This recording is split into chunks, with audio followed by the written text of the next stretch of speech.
Rossi, who was the diversity consultant. This scene takes place at their first meeting, and Dr. Rossi speaks first. Dr. Rossi let out a breath. Okay, tell you what, let's get at this another way, Ingrid. He made a big show of pushing away his legal pad. What made you decide to become a lawyer in the first place? I pretended to consider this when actually I knew exactly when the idea had been planted in my head. When I was in elementary school, my mother had started a tradition in our house called library night.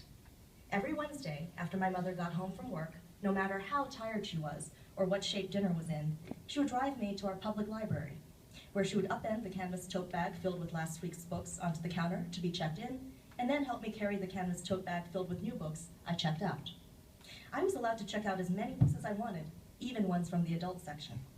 My mom and dad had no idea what any of these American English language books were, and so, by the 4th grade, I was already reading Lady Chatterley's Lover and Clan of the Cave Bear and Wifey on our couch in our family room in plain sight, and my parents were none the wiser. And if they asked, as far as they knew, I was just reading for school. That year, the year that I was 10, our washing machine broke down one night. My mother called Sears, and after being on hold for the better part of an hour, explained in her halting and accented English what had happened and where she had purchased the machine.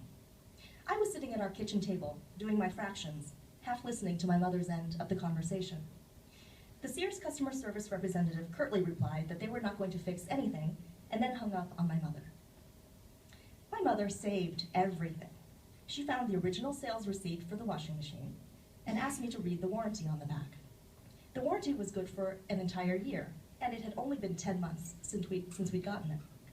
So that week, when my mother drove me to the library, she asked at the desk for a book on how to write an official business letter.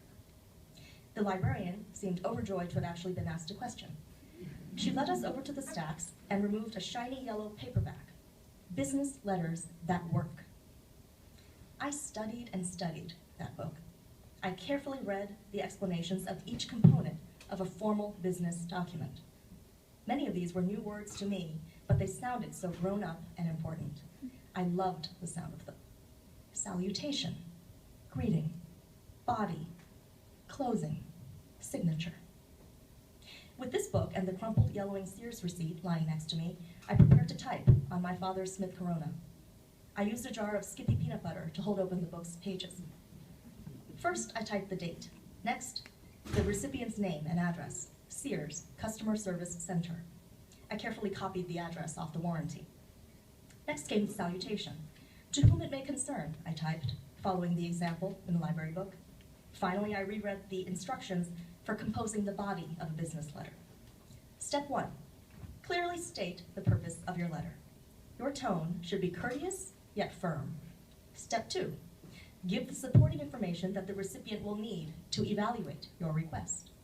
Step 3, restate your request, and then thank the recipient for his or her time and consideration.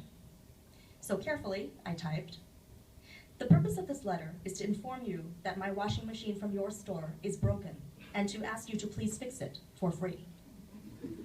The machine was purchased at your store in Rockville, Maryland on December 4th, and the warranty stapled to my receipt says that repairs and service are guaranteed until 1 year from date of purchase. The year is not up yet.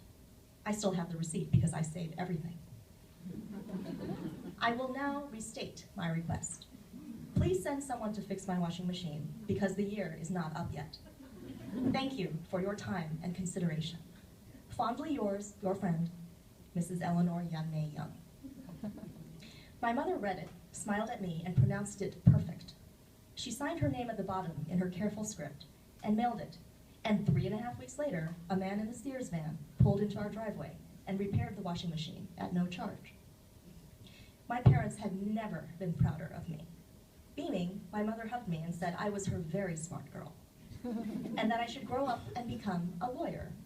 And that way, my mother and father would always be sure that no one could push me or them around just because we looked or talked differently than anyone else.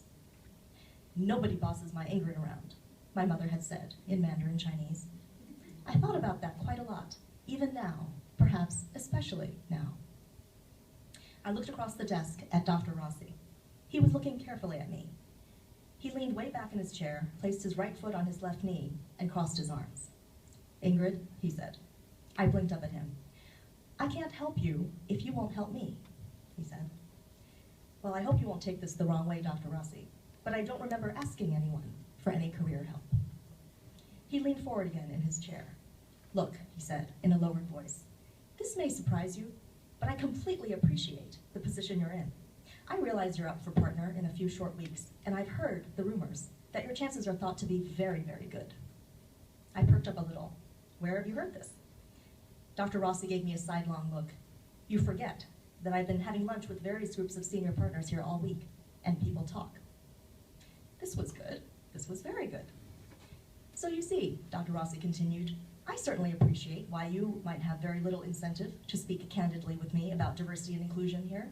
I mean, so what if the system's broken? It's worked all right for you, is that it?"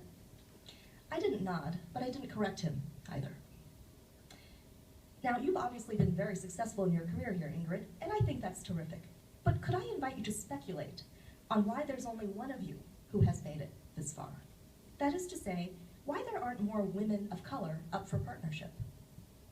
While I tried to think of a diplomatic response, Dr. Rossi held up an Excel sheet. "For example, I see that in your entering class alone, there was another Asian American woman, yet she quit within the first year. And I'm wondering if you could speculate about why she might have left. Why do you feel we were unable to retain her?" I remembered this woman, Zong Lu, very clearly. For the first few months after our new employee orientation, a lot of partners and secretaries had had trouble telling us apart, even though we looked nothing alike. Zong wore her hair short with bangs, while mine was long and layered. She also stood a head taller than me, but a year later, we still got each other's interoffice mail. Zong Lu, unlike me, was from Beijing and had come to the States at the age of 18 to attend MIT. She had aced the bar exam and every other standardized test known to man. She was brilliant, but it was sometimes hard to tell because she spoke English that was technically correct, but strongly accented. Her blunt-cut hair sometimes looked like it needed shampooing, and she wore shapeless, ill-fitting suits that obscured what was really quite a decent figure. Zong was also extremely shy and almost never joined in when a group of us went out to grab lunch or drinks after work. And on the rare occasions she did accept our invitation to come out, Zong would hover silently on the outer fringes of our group, nursing one single 7-Up, while the rest of us tossed back martinis and traded dirty jokes and office gossip. And whenever she did speak, her voice was so soft and so low that it barely rose above a whisper. Once, at a corporate department luncheon, I'd seen Marty Adler lose his patience with her and snap, "Speak up, Zong, for God's sake." I had never heard Marty Adler speak to another attorney like that, either before or since, and it stuck with me. Another time, Harold Rubenstein had actually praised Zong for an excellent research memo she had prepared on the new securities disclosure regs. "This was extremely well done, Zong," he told her, in front of all of us. "Great job." But Zong had blushed and stammered something in protest about how it had really been a team effort and that truly 2 summer associates had done most of the work. She just wasn't getting it. Everyone knew that on the rare occasion when a senior partner publicly praised your work, the only right answer was thank you. About a year after we started, Zong Lu ventured to my office late one night. She knocked tentatively on my door, and I looked up, startled, from the stack of corporate minutes I'd been reviewing. Apropos of nothing, Zong Lu asked me if I knew how to speak Mandarin Chinese. "No," I lied.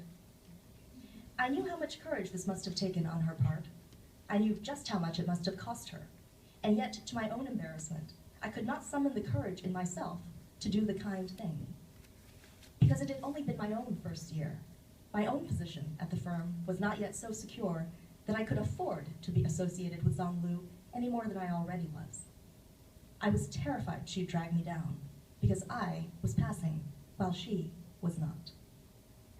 Zong stuck it out at Parsons Valentine a few more months, collected her bonus, and then quit. I had no idea where she'd landed. I thought about Zong Lu a lot, especially last winter when I'd reread one of my favorite books from college, The Woman Warrior by Maxine Hong Kingston. I got stuck on one scene in which the tough, rebellious heroine terrorizes a Chinese-American classmate in the girls' room. pulling on her pigtails and pinching her cheeks in an effort to force her to speak English. I looked into her face so I could hate it close up, wrote Maxine Hong Kingston, and I realized with a sharp stab of guilt that perhaps that was exactly what I had done, looked into Zong's lost, lonely face and hated it a little close up. All right, look, I sighed at Dr. Rossi. Let's just say that in my own personal experience, most white guys are still a lot more comfortable working with other guys who look, talk, and act more or less like them. But what about the various initiatives of the Diversity Committee?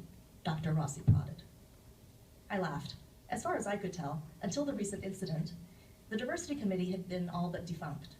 Their initiatives had consisted of taking certain attorneys to see The Lion King on Broadway, throwing a margarita happy hour on Cinco de Mayo, and serving spring rolls and dumplings in the corporate cafeteria during Asian Pacific American Heritage Month. When we didn't need freaking dumpling day in the corporate cafeteria. What we needed were decoder rings for all of the unwritten rules of survival here.